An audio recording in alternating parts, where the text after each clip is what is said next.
Yes, welcome to Sharon's biology classes. This is mechanism of photosynthesis. हम लोग mechanism वहाँ short में आपको बताए थे पिछले वीडियो में कि फोटोसिंथेसिस में दो रिएक्शंस होते हैं, दैट इज लाइट रिएक्शन और दूसरे को आपने कहा था डार्क रिएक्शन। तो ये लाइट रिएक्शन का पूरा डिटेल्स है, ठीक है। आप इसको पहले बना लो, हेडिंग दीजिएगा लाइट रिएक्शन, या इसी को कह देते हैं हिल रिएक्शन, HILL, या इसी को कह देते हैं, लिखिएगा Z स्कीम, कैपिटल Z लिखो, छोटा सा dash, scheme SCHEME, Z scheme of photosynthesis, Z scheme of photosynthesis, या और करके लिखो, इसी को कहते हैं इलेक्ट्रॉन्स फ्लो। इलेक्ट्रॉन्स फ्लो हम लोग रेस्पिरेशन में भी पढ़ते, ETS है ना, लेकिन यहाँ पर हेडिंग दीजिए इलेक्ट्रॉन्स फ्लो इन फोटोसिंथेसिस, कि फोटोसिंथेसिस में इलेक्ट्रॉन्स फ्लो कैसे हो रहा है। Electrons flow in photosynthesis. अब इसको आप बना लो पहले, या आप बना लेना, मैं हट जा रहा हूँ इसलिए कि आप स्क्रीनशॉट ले लो जो हो है। ये पूरा लाइट रिएक्शन है, ठीक है। आप समझिए, हम लोग पढ़े थे pigment system 1 and pigment system 2। इसमें 4 चीजें हैं, समझिए अच्छी तरह। पिगमेंट सिस्टम 2 में याद कीजिए रिएक्शन सेंटर था कौन, क्लोरोफिल 680। तो वह क्लोरोफिल 680 मॉलिक्यूल जैसे ही लाइट एनर्जी से फोटॉन्स को एब्जॉर्ब करता है, इसके 4 इलेक्ट्रॉन्स एक्साइटेड हो जाते हैं, और चूंकि ये इलेक्ट्रॉन्स होते हैं हाई एनर्जी इलेक्ट्रॉन्स, इसलिए इस क्लोरोफिल 680 मॉलिक्यूल्स द्वारा मुक्त कर दिए जाते हैं, लिबरेट कर दिए जाते हैं, ठीक है। ये जो चारों इलेक्ट्रॉन्स हैं वो फियोफाइटिन नामक कंपाउंड द्वारा एब्जॉर्ब किया जाता है। तो कोई भी कंपाउंड है वो इलेक्ट्रॉन रिलीज करेगा तो वो ऑक्सीडाइज्ड होगा कि रिड्यूस्ड होगा। इलेक्ट्रॉन रिलीज करेगा तो ऑक्सीडाइज्ड हो जाएगा, आप लोग पढ़े केमिस्ट्री में, और यदि इलेक्ट्रॉन रिसीव करेगा तो वो रिड्यूस्ड हो जाएगा। तो इस प्रकार से क्लोरोफिल 680 ऑक्सीडाइज्ड हो जाता है और फियोफाइटिन रिड्यूस्ड हो जाता है। इस बीच इस फोटो सिस्टम 2 में ही होता है क्या, फोटोलिसिस ऑफ वाटर। हम लोग पढ़े थे वाटर मॉलिक्यूल्स टूटते हैं, तो फोटोलिसिस ऑफ वाटर में इलेक्ट्रॉन मुक्त होता है, उसमें आपको हम पढ़ाए थे। वो चारों इलेक्ट्रॉन पुनः क्लोरोफिल 680 को प्राप्त हो जाता है। फोटोलिसिस ऑफ वाटर में जो इलेक्ट्रॉन रिलीज हुआ वो एब्जॉर्ब कर लिया जाता है इसी क्लोरोफिल 680 द्वारा, जिसके कारण ये फिर रिड्यूस्ड हो जाएगा, फिर लाइट एनर्जी से फोटॉन्स रिसीव करेगा, फिर से 4 इलेक्ट्रॉन रिलीज कर देगा, है ना। तो इस प्रकार से जब तक यहाँ लाइट सनलाइट रहता है तब तक यहाँ से 4 इलेक्ट्रॉन्स रिलीज होते रहते हैं। चूंकि क्लोरोप्लास्ट के अंदर फोटोलिसिस ऑफ वाटर भी होगा, वाटर मॉलिक्यूल्स डिसोसिएट करेंगे, क्लियर। खैर कहते हैं कि यह जो रिड्यूस्ड फियोफाइटिन है उससे ये चारों इलेक्ट्रॉन्स ग्रहण किया जाता है प्लास्टोक्यूनोन नामक कंपाउंड द्वारा, और रिड्यूस्ड प्लास्टोक्यूनोन को हम लोग कह देते हैं प्लास्टोहाइड्रोक्यूनोन, उसी को शॉर्ट में लिखा गया PQS2।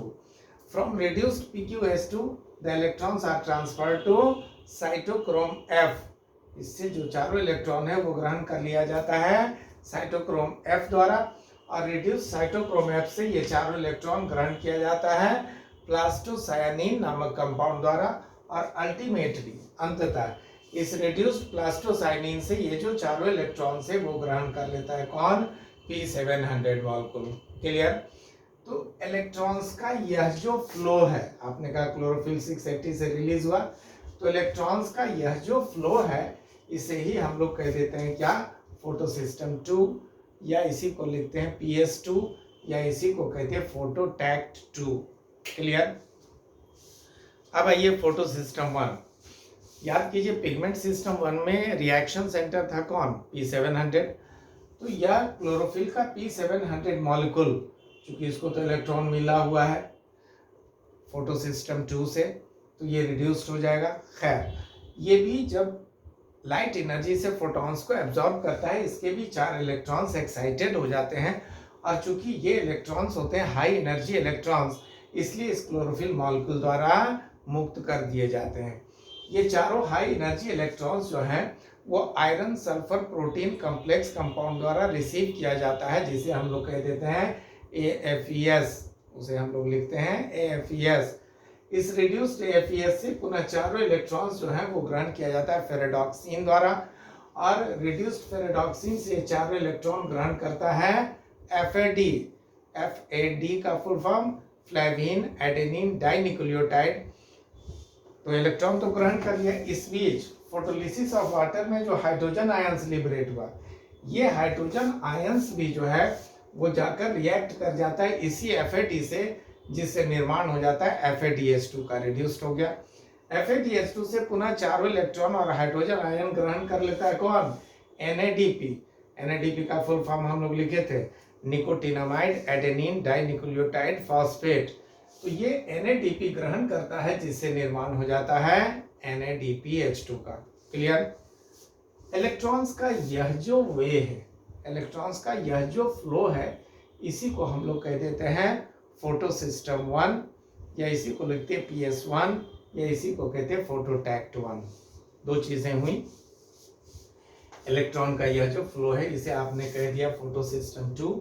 इलेक्ट्रॉन का यह जो वे है, ये जो फ्लो है, इसे आपने कहा फोटो सिस्टम 1। अब आइए फोटोफॉस्फोराइलेशन। आप कहते थे ना, the formation of energy rich phosphate that is ATP is called photophosphorylation, and the photophosphorylation was first discovered by Arnon. Arnon नामक वैज्ञानिक ने इसका खोज किया था। फोटोफॉस्फोराइलेशन भी होता है दो प्रकारों का। एक को हम लोग कह देते हैं साइक्लिक फोटोफॉस्फोराइलेशन, और दूसरे को कह देते हैं नॉन साइक्लिक फोटोफॉस्फोराइलेशन। समझिए, इधर आपने कहा कि पहले आ जाइए साइक्लिक, कि P700 से जो इलेक्ट्रॉन लिबरेट हुआ वो ग्रहण किया कौन? Iron sulphur protein complex compound called AFES। इस रिड्यूस्ड AFES से चारों इलेक्ट्रॉन ग्रहण कर लेता है फेरेडॉक्सिन, और रिड्यूस्ड फेरेडॉक्सिन से चारों इलेक्ट्रॉन ग्रहण कर लेता है FAD। लेकिन इलेक्ट्रॉन्स फ्लो का एक और वे भी है, एक और रास्ता भी है। ठीक है, इस रिड्यूस्ड FT से ये चारों इलेक्ट्रॉन ग्रहण करता है साइटोक्रोम B6। साइटोक्रोम B6 से ये चारों इलेक्ट्रॉन ग्रहण कर लेते हैं कौन? PQS2 प्लास्टोक्यूनोन, और रिड्यूस्ड प्लास्टोक्यूनोन को आप कहते हैं प्लास्टोहाइड्रोक्यूनोन। PQS2 से चारों इलेक्ट्रॉन ग्रहण कर लेता है साइटोक्रोम F, और PQS2 से साइटोक्रोम F के बीच ये जो इलेक्ट्रॉन का ट्रांसफर होता है, इस बीच क्या होता है कि एडेनोसिन डाइफॉस्फेट एक इनऑर्गेनिक फॉस्फेट से रिएक्ट करता है, जिससे निर्माण हो जाता है ATP का, और इसी ATP के निर्माण की क्रिया को तो हम लोग कह देते हैं फोटोफॉस्फोराइलेशन। क्लियर? खैर, साइटोक्रोम F से पुनः चारों इलेक्ट्रॉन ग्रहण करता है प्लास्टोसाइनिन, और अंततः इस रिड्यूस्ड प्लास्टोसाइनिन से ये चारों इलेक्ट्रॉन ग्रहण कर लेता है फिर से P700। तो इस प्रकार हम लोग पाते हैं कि क्लोरोफिल का यह जो P700 मॉलिक्यूल है, इसके द्वारा रिलीज किया गया इलेक्ट्रॉन पुनः प्राप्त हो गया किसको? P700 मॉलिक्यूल को ही, और इस बीच ATP का फॉर्मेशन हुआ। तो ये इलेक्ट्रॉन का फ्लो कैसा है? साइक्लिक मैनर में है। इलेक्ट्रॉन्स का ये फ्लो कैसा है? साइक्लिक है। P700 से रिलीज हुआ, फिर से प्राप्त हो गया P700 को, इसलिए इसको हम लोग कह देते हैं क्या? साइक्लिक फोटोफॉस्फोराइलेशन, चूंकि इलेक्ट्रॉन का फ्लो साइक्लिक है और इस बीच ATP का निर्माण हो रहा है। क्लियर? अब आ जाइए नॉन साइक्लिक फोटोफॉस्फोराइलेशन। देखिए, आपने कहा कि क्लोरोफिल 680 मॉलिक्यूल से जो ये हाई एनर्जी इलेक्ट्रॉन्स हैं वो रिलीज होते हैं, वो ग्रहण करता है कौन? थियोफाइटिन।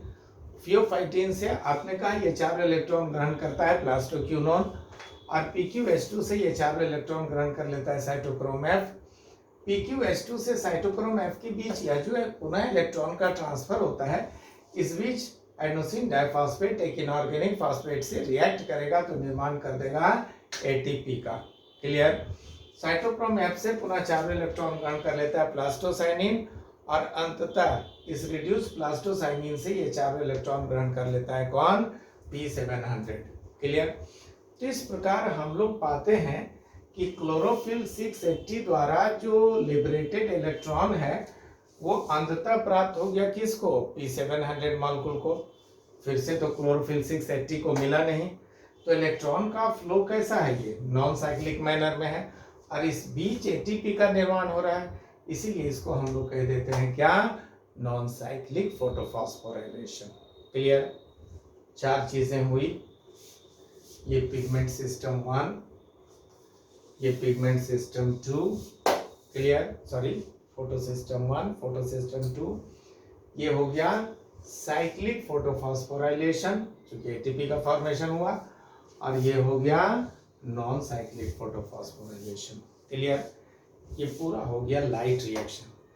कंक्लूजन क्या है, लाइट रिएक्शन में याद रखिए 2 ही चीजें बनी, एक बना एटीपी और दूसरा बना NADPH2, दूसरा बना NADPH2।